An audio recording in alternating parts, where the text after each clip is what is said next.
India versus south Africa 5th T20 match பற்றி பார்க்க போகிறோம். முதல் T20 மேட்ச் இந்தியா வின் பண்ணாங்க. ரெண்டாவது T20 match south Africa win பண்ணாங்க. மூணாவது மேட்ச் இந்தியா ஒரு தரமான கம்பேக் கொடுத்து சீரீஸில் 2-1 லீட் எடுப்பாங்க. 4th match கைவிடப்பட்டோம்.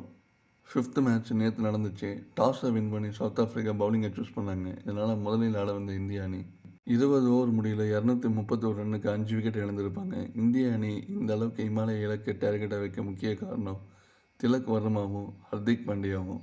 Tilak Verma 43 பந்துக்கு 72 run அடிச்சிருப்பார்.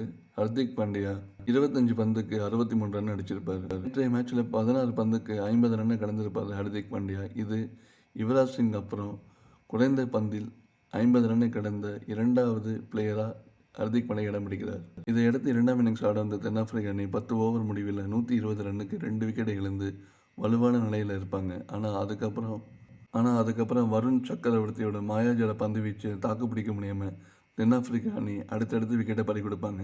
இறுதியில் தென்னாப்பிரிக்க அணி 20 ஓவர் முடிவில் 201 ரன் இழந்து 8 விக்கெட்டை இழந்திருப்பாங்க. இதனால் இந்திய அணி 30 ரன் வித்தியாசத்தில் அபார வெற்றி பெற்று இந்த T20 மேட்ச் தொடர 3-1 கைப்பற்றுவாங்க.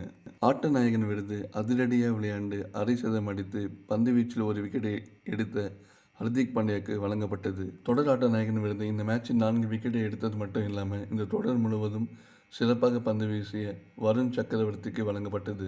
இந்த வருஷத்தோட இறுதி சீரீஸ் இது. இந்திய அணி இந்த வருஷத்தை வெற்றியோடு முடிக்கிறாங்க. தென்னாப்பிரிக்க தொடரில் டெஸ்ட் மேட்ச்சில் இந்திய அணி ஒயிட் வாஷ் ஆயிருந்தாலும் ODI மேட்ச் மற்றும் T20 தொடரை கைப்பற்றி ஒயிட் பாலில் நாங்கள் தான் கிங்னு மீண்டும் ப்ரூவ் பண்ணியிருக்காங்க.